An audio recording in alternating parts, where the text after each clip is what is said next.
కంఫర్ట్‌గా ఉన్నారు సార్. హ్యాపీగా ఉన్నారు. జిల్లాకి నేను చేయాల్సింది చేశాను. రోడ్ నెట్‌వర్క్ డెఫినిట్‌గా ఈవెన్ 90స్‌లో టీడీపీ గవర్నమెంట్ టైమ్‌లో కూడా రోడ్ నెట్‌వర్క్స్ బాగా చేశారు అనేది జిల్లాలో. లింక్ రోడ్స్ అవన్నీ.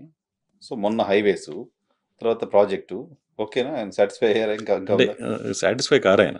ఇంకా ఏదో చేయాలి, ఇంకా ఏదో చేయాలని ఇప్పుడు పామాయిల్ మీద టార్గెట్ పెట్టుకున్నారు. అవును. పామాయిల్ అని ఈ తిరుగుతున్నారు. టర్మ్లో 10 లక్షల ఎకరాలు చేయాలి తెలంగాణ అనేది ఆయన సంకల్పం. ప్రతి జిల్లాకు ఒక ఫ్యాక్టరీ ఉండాలనేది. రాబోయే ఉగాది రోజు ఖమ్మం జిల్లాలో ఇప్పటి వరకు ఉన్న జిల్లాలు భద్రాద్రి కొత్తగూడెంలోకి వెళ్ళిపోయినాయి.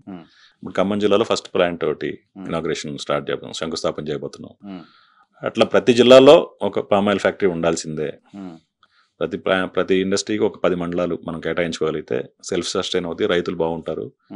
సక్సెస్ఫుల్గా మనం ఇప్పుడు దగ్గర 1,20,000 కోట్లు మనం ఫారెక్స్ పంపిస్తున్నాం బయటికి ఆయిల్ తెచ్చుకోవడం కోసం. దాన్ని ఆపగలిగితే మనం ఇండియాకి ఒక రోల్ మోడల్ మిగిల్చినట్టే కదా. మన ఇండియా ఇప్పుడు మన రాష్ట్రం ఆంధ్ర కంటే వెనకబడి ఉంది.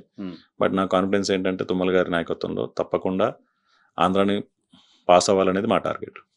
Palm oil cultivation with inter cropping కూడా మనం స్టార్ట్ చేస్తున్నాం కొత్తగా. దానివల్ల ఎక్కువ లాభం జరుగుద్ది రైతులకి, భూమిలో ఉన్నటువంటి కార్బన్ శాతం పెరుగుద్ది. సో అటువంటి క్రాప్స్ని ఏం చేస్తే బాగుంటుంది అనేది చూసి మనం కోకోవా స్టార్ట్ చేసాం.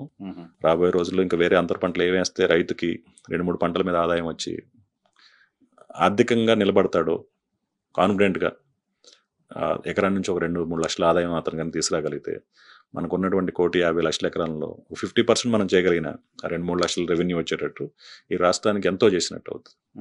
మనల్ని చూసి వేరే రాష్ట్రాలు నేర్చుకుంటే అంతకంటే కావాల్సిందే. మనం కొత్త ఇండస్ట్రీస్ కొత్త కంపెనీలు కాదు, మన అగ్రికల్చర్ని కనుక స్ట్రెంథెన్ చేసుకోగలిగితే ఇంకేం అవసరం లేదు. ఇప్పుడు అదే అంటున్నాను, ఇప్పుడు 1,00,000 ఎకరా ఉన్నాం అనుకుంటున్నాం మనం.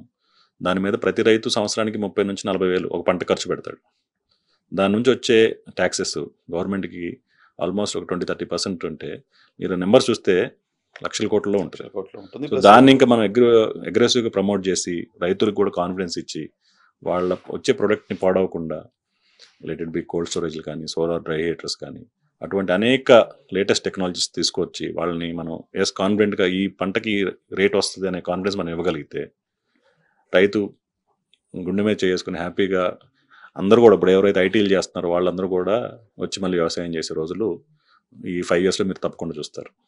రూరల్ ఎకానమీ స్ట్రెంథెన్ అవుతే అందరూ ఇటు వచ్చేస్తారు ఆటోమేటిక్ 100%. ఇప్పుడు ఇక్కడ ఉండే స్ట్రెస్ లైఫ్లో అదే ఆదాయం అతనికి అక్కడ ఊర్లో వస్తుంది అనుకోండి, నాకు అంతకంటే కావాల్సిందే. సో మొత్తం అంత తుమ్మలేశ్వర గారి గురించి మాట్లాడాం. మాకు ఎక్కువ ఆయన గురించి తెలుసు కాబట్టి తెలుసుకోవాల్సిన మీ గురించి వస్తే మీరు కూడా మళ్ళీ ఓన్గా సపరేట్గా ఫార్మ్స్ వేసి అగ్రికల్చర్ చేస్తున్నారట. అదే అంటే ఒక కొత్త ఇన్నోవేటివ్తో వెళ్ళాలని. ఇప్పుడు జరుగుతున్నటువంటి రెగ్యులర్ వ్యవసాయం జరుగుతూనే ఉంటుంది. మనం ఏదన్నా కొత్త స్టార్ట్ చేస్తే దాని నుంచి వచ్చే బెనిఫిట్స్ ఎక్కువ ఉంటాయని నేను పర్సనల్గా చూస్తున్నాము. మనం ట్రావెల్ చేసినప్పుడు వేరే దేశాల్లో జరుగుతున్నటువంటి పద్ధతులు ఏంటి, వాటి మన దగ్గరికి ఎట్లా తీసుకురావాలి. ఇప్పుడు వేరే డిఫరెంట్, ఇప్పుడు సెరికల్చర్ ఎగ్జాంపుల్ ఉంది. ఈ రోజుకి భారతదేశం ఇంచుమించు ఒక $20-30 మిలియన్ సిల్క్ని ఇంపోర్ట్ చేసుకుంటుంది చైనా నుంచి. దాని మేజర్ రా మెటీరియల్ ఇక్కడ నుంచే ఉంటుంది, కానీ మనం సిల్క్ని మనం అక్కడ నుంచి తెచ్చుకుంటున్నాం. సో అటువంటి ఆపర్చునిటీస్ ఎందుకు మనం మళ్ళీ రివోక్ చేయకూడదు, ఎందుకు మనం మన ఫార్మర్స్ని ఈజీ కల్టివేషన్ క్రాప్ అది అనే దాని మీద R&D చేస్తున్నాం. అట్లా ఇప్పుడు కోకోవా ఉంది, ఇక్కడ ఎకరానికి టన్నుకి 2-2.5 లక్షలు వస్తుంటే అదే బయట దేశాల్లో దగ్గర 20 లక్షల పైన పెట్టుకుంటున్నారు ఒక టన్ను. సో ఆ గ్యాప్ని ఎట్లా ఫిల్ చేయాలి.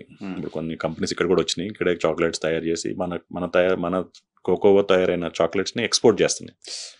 So it is a very good opportunity for farmers. So అటువంటివి ఇంకా స్టడీ చేస్తూ ఉన్నాం. ఎక్కడెక్కడ మనకు అవకాశం ఉంటే మనం దాన్ని తీసుకొచ్చి మన ఫార్మర్స్ కనెక్ట్ చేస్తే వాళ్ళకి మేలు జరుగుద్ది అనే దాని మీద ఫోకస్ చేస్తున్నాం. డెఫినెట్గా నేను పర్సనల్గా కూడా నమ్ముతున్నా, అన్ని రంగాల కంటే వ్యవసాయం better. My suggestion, my appeal to all the youth కానీ ఎవరైతే హైదరాబాద్లో ఉండి కొంచెం ల్యాండ్ బ్యాంక్ ఉన్నా, 10 ఎకరాలు ఉన్నా 5 ఎకరాలు ఉన్నా, ఇట్ ఇస్ నో మ్యాటర్, వారంతా వెళ్ళండి, కంపల్సరీ వ్యవసాయం చేయండి. మీ ఆరోగ్యం బాగుపడుద్ది, మీ కుటుంబం ఆరోగ్యంగా ఉంటుంది, రాష్ట్రం ఆరోగ్యంగా ఉంటుంది. రాష్ట్రం ఆరోగ్యం కూడా బాగుపడుతుంది. స్టేట్ ఎకానమీ బాగుంటుంది. ప్లస్ ట్యాక్స్ కట్టే ఇన్కమ్ కాదు కదా, ఎవరికి తల ఉంచాల్సిన అవసరం లేదు, ఎవరి దగ్గరికి వెళ్ళి చేతులు కట్టుకోవాల్సిన అవసరం లేదు. కాలు మీద కాలు వేసుకొని నీ తోటలోనే ఉండు, నీ పంటని ట్రేడర్ వచ్చి నీ తోటలోనే కొనుక్కొని వెళ్తాడు.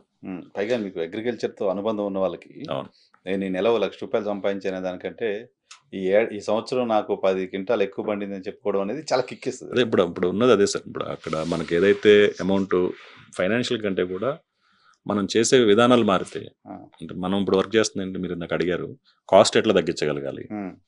ప్రొడక్టివిటీ ఎట్లా పెంచాలి. ఇప్పుడు మీకు ఎగ్జాంపుల్ చెప్తున్నాను, పామ్ ఆయిల్లో 9-10 టన్స్ యావరేజ్ నడుస్తున్నాం. ఎకరానికి 14-15 టన్నులు తీసే రైతులు కూడా కొంతమంది ఉన్నారు. మ్మ్. వాళ్ళు ఏం చేస్తున్నారు, మిగతా రైతులు ఎందుకు చేయలేకపోతున్నారు. ఇప్పుడు ఓకే. మన దగ్గర 3 లక్షల ఎకరం పండుతుంది. 3 లక్షల ఎకరంలో మీరు ఆ 5-6 టన్స్ డిఫరెన్స్ ఏదైతే ఇప్పుడు వస్తుందో రావాల్సిందో చూడండి, ఆ అమౌంటే కొన్ని లక్ష కోట్లు ఉంటుంది. అవునా సార్? 50% పెరుగుతుంది. 50% ఈల్డింగ్ పెరిగినప్పుడు మ్మ్. మీకు వచ్చే ఆదాయం చూడండి. ఓ, ఓకే. సో దాని మీద ఎక్కువ ఫోకస్ జరగాలి. సో డిపార్ట్మెంట్ ఎలాగ ఇప్పుడు సార్ దగ్గర ఉంది, తుమ్మల్ గారి దగ్గర ఉంది, ఏంటి వీటన్నిటిపైన అవగాహన, జనాల దగ్గరికి వెళ్ళడం తుమ్మల గారు వచ్చిన తర్వాత అన్ని డిపార్ట్మెంట్స్ ఇంత ముందు లేవని అనట్లేదు, కానీ కొంచెం స్పీడప్ అయినాయి. వాటిని ఇంకా స్పీడప్ చేయాల్సిన అవసరం. రైతులకి మనం చెట్టునే చూస్తాం తప్ప చెట్టు చూడటం కాదు, భూమిలో దాని వేరు వ్యవస్థ ఇంపార్టెంట్. ఆ వేరు వ్యవస్థ హెల్తీగా ఉంటేనే మీకు పైన చెట్టు బాగుంటుంది. సో దాన్ని మనం ఏం చేయాలంటే కార్బన్ శాతం పెరగాలి. దానికి కావాల్సినటువంటి మైక్రో న్యూట్రియంట్స్ దానికి కావాల్సిన వాళ్ళలో మన బాడీకి ఎట్లయితే అన్ని ఇస్తామో, జింక్, కాల్షియము, అలాంటివి మొక్కకు కూడా అంతే అవసరం. వాటిని మనం ప్రతి నెల ఒకసారి టెస్ట్ చేయించుకొని 2-3 నెలలకు ఒకసారైనా దానికి కావాల్సిన లోపం ఏమైనా ఉంటే దాన్ని న్యాచురల్గా ఏం చేయగలుగుతాం, న్యాచురల్గా అవ్వకపోతే ఆర్టిఫిషియల్గా అయినా సరే ఫర్టిలైజేషన్ ద్వారా ఇవ్వాలి అనేది చూసుకొని నేర్చుకొని మనం చేస్తే మన ఈల్డ్ కెపాసిటీస్ పెరిగినాయి అనుకోండి. ఇప్పుడు 10 ఎకరాలు ఉన్న రైతు 90 టన్నులు పండిస్తాడు, 9 టన్నులు యావరేజ్ కాడ. అదే రైతు 15 టన్నులు పండించాడు అనుకోండి, 150 టన్నులు అవుతుంది. ఈ రోజు ఉన్న రేటు 21,000 పైన ఉంది. అక్కడ చూస్తే మీకు ఆటోమేటిక్గా 30 లక్షల పైన తీయగలుగుతాడు ఆదాయం. దాని మీద ఎక్కువ ఇంట్రెస్ట్గా ఫోకస్గా వర్క్ చేసి వాళ్ళ ఖర్చులు ఎట్లా తగ్గించాలి. ₹1 ఖర్చు ఆపగలిగితే ₹2 సంపాదించినట్టే కదా. దాని మీద ఎక్కువ ఫోకస్ చేస్తున్నా.